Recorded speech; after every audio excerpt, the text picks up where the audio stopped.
Hello guys, welcome back to JakeDose, and in this video we will see the valid palindrome problem which is from LeetCode day 3 of the August challenge, and this is from string algorithm. So this is a very basic question and I will be explaining you two approaches in order to solve this problem. Well, first let us look at the problem statement.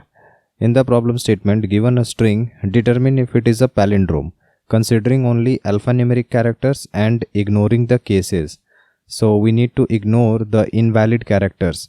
Now let us look at an example in order to get a better understanding. Well, in this case, let us assume that we are given this string sin, nis. Now is it a palindrome? Now according to our given constraint, we will start comparing this character with the last character. So this s and s are matching, this I and this I are matching, this n and n are matching. Now all these characters have matched and this is an invalid character. So we will be skipping all the invalid characters. And so this entire string will be like this, sin nis. And you can see that this string is a palindrome. Therefore this string will also be a palindrome. Now in this case we will be returning true. Now for the second string, this is my hobby. Now if you compare this first character with the last character, then they are not equal, and so we will be returning false since it is not a palindrome. Now in the third example, you can see that it is a man, comma, a plan, comma, colon, star, a canal, this is tilde and Panama. Now if you exclude all the invalid characters, what are the invalid characters in this string?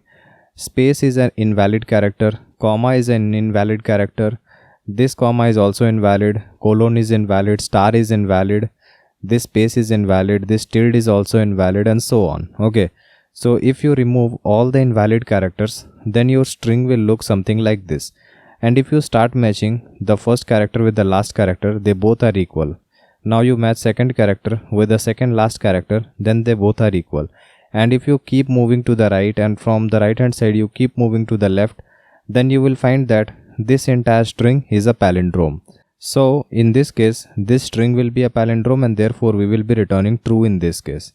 Now let's assume that you were given another example. Let's say it was SI99IS.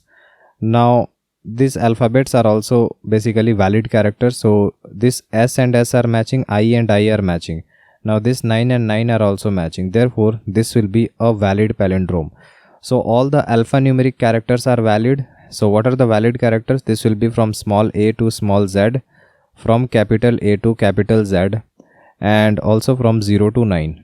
So these three are valid. These three are valid ranges, and all the other characters will be invalid.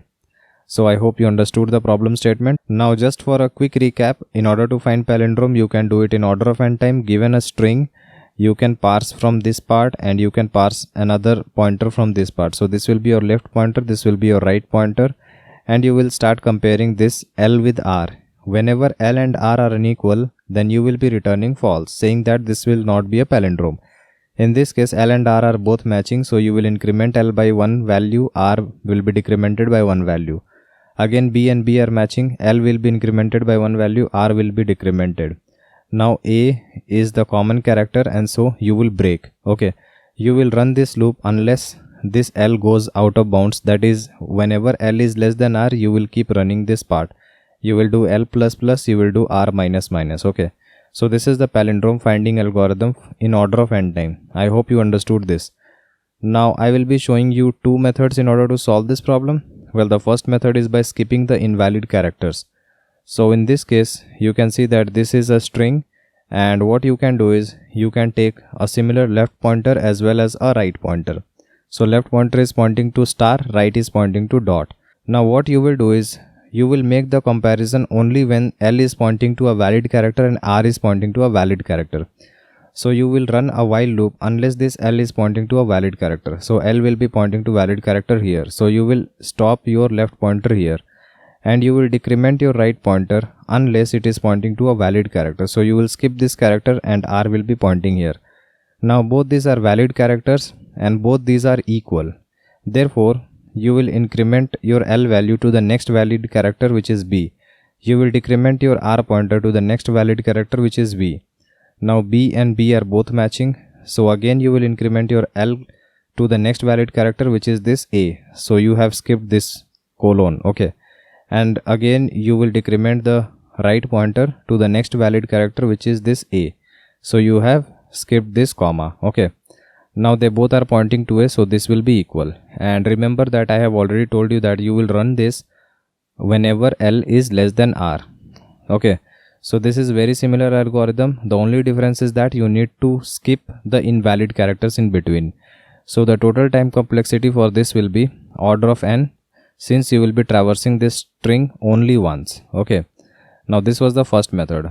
In the second method, this is a much simpler approach as compared to the first method.